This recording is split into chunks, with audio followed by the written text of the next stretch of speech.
Olá, vamos mergulhar hoje numa das ideias assim mais centrais da fé cristã, o amor divino. De onde ele vem? E como é que se responde a ele? A gente vai explorar tudo isso olhando para alguns textos bíblicos que são fundamentais para entender essa questão. Ok, e para começar, o ponto de partida de toda essa conversa está aqui, nesse versículo de 1 João. Ele diz uma coisa muito, mas muito profunda. A nossa capacidade de amar, sabe, ela não nasce do nada, não é uma iniciativa nossa. É, na verdade, uma resposta, uma reação a um amor que veio primeiro. Então faz todo sentido, né? Para a gente entender qual é a nossa parte, a nossa resposta, a gente precisa primeiro entender a origem de tudo. É isso que a gente vai ver agora. Qual é a natureza desse amor que já existia antes de qualquer coisa? Pensa assim: o amor divino é um presente, não é um troféu que se conquista ou um salário que se merece pelo esforço. Não. É algo que chega até nós, sabe, exatamente como a gente é, no nosso estado mais vulnerável. E é daqui que tudo começa. E o legal é que a Bíblia pinta um retrato bem claro de como é esse amor. Primeiro, ele é eterno. Jeremias fala de um amor eterno, algo que está além do nosso tempo. Depois, é misericordioso. Paulo, escrevendo aos Efésios, diz que esse amor nos alcançou quando a gente estava, nas palavras dele, mortos em nossos delitos. E o ponto-chave, talvez o mais importante, é um amor que sempre dá o primeiro passo. Ele inicia tudo.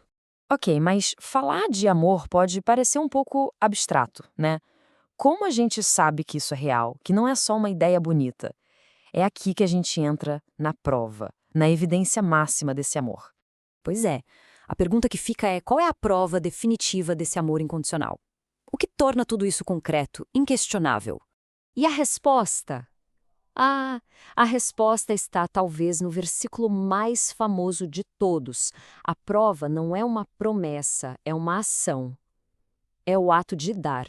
João 3,16 mostra que a maior, a mais poderosa demonstração do amor de Deus foi o sacrifício de Cristo. E aqui está o detalhe que muda tudo: o contexto desse sacrifício. O texto diz que Cristo morreu por nós, sendo nós ainda pecadores. Não foi por pessoas boazinhas ou merecedoras. E para esse tipo de amor, o grego tem uma palavra especial, ágape. Sabe, não é o amor de amigo, o filha, nem o amor romântico, eros. Ágape é diferente. É um amor de decisão, de sacrifício, que se entrega totalmente por quem não merece, sem esperar retorno. É a definição perfeita de amor incondicional. Certo. Diante de um amor assim, tão radical, tão sacrificial, a consequência é natural. Existe uma resposta, e Jesus resumiu essa resposta de forma brilhante em 2 mandamentos, que, segundo ele, são a base de tudo. E essa resposta tem duas direções, como se fosse uma cruz. Primeiro, um amor para cima, o amor vertical, totalmente direcionado a Deus. E depois, um amor para os lados, o horizontal, que nasce desse primeiro amor e alcança as pessoas ao nosso redor. E o ponto é, um não existe sem o outro, são inseparáveis. Vamos entender um pouco melhor essa conexão entre o amor vertical e o horizontal. A origem deles já revela por que eles andam sempre juntos. E aqui a gente tem um daqueles momentos uau. Olha que fascinante. Jesus pega 2 pilares da fé judaica. O amor vertical, ele tira do Shema Israel, que é tipo o coração da identidade judaica, a oração principal. Já o amor horizontal, ele vai buscar lá em Levítico. E o que ele faz? Ele junta os dois. E ao fazer isso, ele mostra uma coisa revolucionária, que a devoção real a Deus não é algo abstrato. Ela se torna visível, se materializa no amor que temos pelas outras pessoas. Um não é só um detalhe do outro, é a prova de que o outro é de verdade. Tudo bem, a gente já entendeu a base, a estrutura, mas e na prática, no dia a dia? Que cara tem esse amor? Agora a gente sai um pouco da teoria e vai ver o como. E para isso, o apóstolo Paulo nos deixou um guia incrível em 1 Coríntios 13.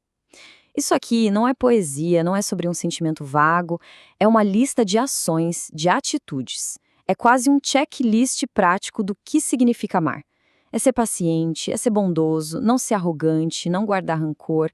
É um retrato do caráter de alguém que está de fato respondendo àquele amor original. E Paulo termina com uma conclusão simplesmente brilhante. Ele diz que fé, esperança e amor são fundamentais. Mas o amor é o maior de todos. Por quê? Porque a fé e a esperança são para a jornada, para o agora. O amor não. O amor é o destino final. É a única coisa que permanece para sempre. E isso tudo nos leva a uma reflexão final. Se o amor que a gente vive é, na verdade, um reflexo daquele primeiro amor que recebemos, então a nossa vida funciona como um espelho. E a pergunta que fica para cada um de nós é: o que esse espelho, o que a nossa vida está refletindo?